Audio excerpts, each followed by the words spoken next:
This channel does not promote any violence, harmful, or illegal activities. All content provided by this channel is meant for an educational and information purpose only. আজ সকাল সকাল Sealdah station থেকে আগ্নেয়াস্ত্র সহ এক যুবককে গ্রেফতার করা হয়। তার কাছ থেকে উদ্ধার হয় বেশ কিছু আগ্নেয়াস্ত্র এবং হাটে বাজারে এক্সপ্রেস ঢুকতেই ধরা হয় হাসান শেখ নামে ওই যুবককে এবং এসটিএফ এর হাতে ধরা পড়ে আগ্নেয়াস্ত্র সহ এই যুবক, যার নাম হাসান শেখ। শিয়ালদহ স্টেশন থেকে আগ্নেয়াস্ত্র সহ এক যুবককে গ্রেপ্তার করেছে কলকাতা পুলিশের এসটিএফ এবং হাসান শেখ নামে সেই ব্যক্তিকে ধরা হয় হাটে বাজারে এক্সপ্রেস থেকে। এ বিষয় নিয়ে আরো বিস্তারিত আপডেট দিতে পারবে আমাদের প্রতিনিধি নিউজ রুম থেকে সরাসরি সঞ্জনা লাহিড়ী। সঞ্জনা, শিয়ালদহ স্টেশনের মতো একটা এমন জায়গা যেখানে বহু মানুষের যাতায়াত রয়েছে, সেই জায়গাকে এরকম ভাবে আগ্নেয়াস্ত্র সহ একজনকে ধরা হলো। শিয়ালদহ স্টেশন কি এইরকম ভাবে একটা টার্গেট হয়ে যাচ্ছে যেখান দিয়ে আগ্নেয়াস্ত্র খুব সহজেই এখান থেকে ওখানে করা যায়? ঠিক কি উদ্দেশ্য নিয়ে সেই ব্যক্তি আগ্নেয়াস্ত্র সঙ্গে করে নিয়ে যাচ্ছিল, কি জানা যাচ্ছে? দেখো, শেখ হাসান নামে ওই যুবক, বছর 42 বয়স, এবং তাকেই মূলত গ্রেফতার করা হয়েছে। যেটা দেখা গিয়েছে যে একটি ট্রলি ব্যাগে করে জামা কাপড়ের আড়ালে সে এই আগ্নেয়াস্ত্র কিন্তু পাচার করছিল, এবং যেটা দেখা যাচ্ছে যে বিহার থেকে আগ্নেয়াস্ত্র আনা হয়েছিল এবং সেইগুলো নিয়ে যাওয়া হচ্ছিল অন্য কোনো জায়গায়, এবং সেটা বিহার থেকে কালেক্ট করার পর এই ব্যক্তি সে কালিয়াচকে নিজের বাড়িতে রাখে এবং তারপরে সে হাটে বাজারে এক্সপ্রেসে করে কলকাতায় বা শিয়ালদাহতে আসে। এবং যেটা উল্লেখযোগ্য বিষয় যে শিয়ালদাহই কেন, কারণ শিয়ালদাহ থেকে একাধিক জায়গায় যাওয়ার একটা সুন্দর ব্যবস্থা রয়েছে বা ভালো পরিবহন ব্যবস্থা কিন্তু রয়েছে। সেক্ষেত্রে একটা সেফ করিডোর বলা যেতে পারে, এবং শিয়ালদহ যথেষ্ট ব্যস্ততম স্টেশন, সেই জন্য সকলের নজর এড়ানো সম্ভব হবে, এবং সেই সমস্ত বিষয়গুলোকে সামনে রেখেই কিন্তু মূলত এই ব্যক্তি সেই বিপুল পরিমাণ আগ্নেয়াস্ত্র এই শহরে নিয়ে আসে।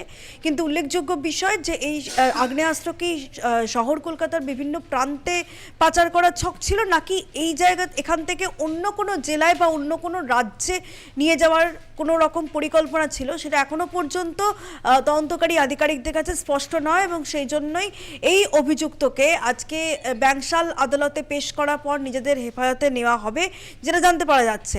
এবং এই ব্যক্তি সে দেখা গিয়ে যাচ্ছে যে কাঘাড়িয়া জেলা থেকে এই সমস্ত আগ্নেয়াস্ত্র নিয়ে এসেছে, এবং সেই কাঘাড়িয়াতেই মূলত এগুলো তৈরি করা হচ্ছিল বা হয়েছে, এমনটাই কিন্তু অ্যাপারেন্টলি জানতে পারা গিয়েছে। তবে সেটা কিন্তু পুলিশ আরও ডিপলি খতিয়ে দেখবে, এবং সেই তদন্তও কিন্তু এখনো পর্যন্ত চলছে।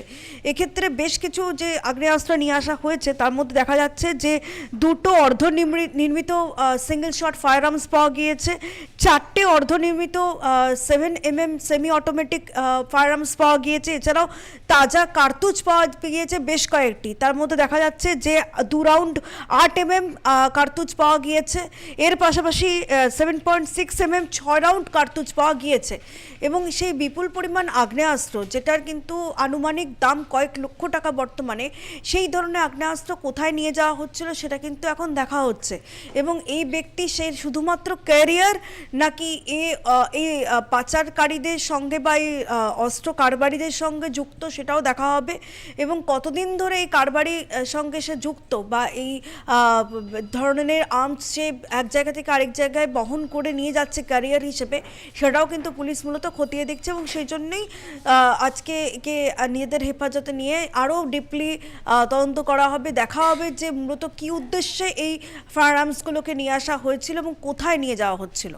মৌসুমী, একেবারেই তাই। ধন্যবাদ সঞ্জনা। আমরা কথা বলছি আমাদের প্রতিনিধি সঞ্জনা লাহিড়ীর সঙ্গে। সুতরাং যে বিষয়টি পরিষ্কার, হাসান শেখ দিদি মালদার কালিয়াচকের বাসিন্দা এমনটা জানা যাচ্ছে, এবং তার কাছ থেকে বিপুল পরিমাণ আগ্নেয়াস্ত্র উদ্ধার করা হয়েছে, এবং যেই আগ্নেয়াস্ত্রগুলো নিয়ে তিনি ঠিক কোথায় যাচ্ছিলেন এবং এর পেছনে আরও কোনো ব্যক্তি জড়িত রয়েছে কিনা তাকে হেফাজতে নিয়ে এই গোটা বিষয়টি কিন্তু তদন্ত করে দেখা হবে। এই গোটা বিষয়টি দিয়ে প্রাক্তন পুলিশ কর্তা সত্যজিৎ বন্দ্যোপাধ্যায় তার মতামত আমরা শুনেছিলাম, শোনাবো আপনাদেরকে। যে মালদা, মুর্শিদাবাদ এবং বিহারের যে গ্রামগুলো যেগুলো মালদা লাগোয়া আছে, পুনিয়া টুনিয়া, এটা সবই উপদ্রুত প্রবণ, এবং এখান থেকে প্রচুর পরিমাণে আর্মস এন্ড অ্যামুনিশন কলকাতা এবং অ্যাডজয়নিং ডিস্ট্রিক্টে, সাউথ 24 পরগনা, নর্থ 24 পরগনা, এইসব জায়গায় আসছে। এখন দেখুন, আমাদের যিনি সাংবিধানিক প্রধান রাজ্যপাল, তিনিও বলছেন আর্মস অ্যামুনিশন ধরুন। আমাদের যিনি প্রশাসনিক ম্যাডাম মুখ্যমন্ত্রী তিনি বারবার করে বলছেন আর্মস অ্যান্ড অ্যামুনিশন ধরুন, এক্সপ্লোসিভ ধরুন, সাধারণ মানুষের জীবন রক্ষার জন্য এগুলো ধরতে হবে। কিন্তু ব্যাপারটা হচ্ছে খুব কম পরিমাণে আর্মস অ্যান্ড অ্যামুনিশন ধরা পড়ছে। কিন্তু এই যে ধরেছে এসটিএফ যেটা ধরেছে, নিঃসন্দেহে তাকে ধন্যবাদ দিতে হবে এবং বলতে হবে যে তারা একটা ভালো কাজ করেছে।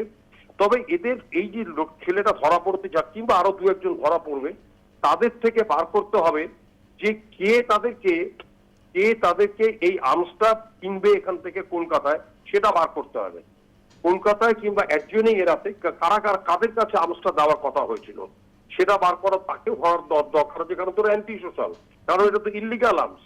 2 নম্বর হচ্ছে কে তাকে আর্মসটা কোত্থেকে উনি কিনলেন, বিহার কিংবা মালদা কিংবা মুর্শিদাবাদ কোথা থেকে কিনলেন, তারা কারা, তাদেরকেও ধরতে হবে। এবং কে তাদেরকে অর্থনৈতিক সাহায্য করলো, এই অর্থনৈতিক সাহায্য যে করেছে সে রিয়েল কালপ্রিট।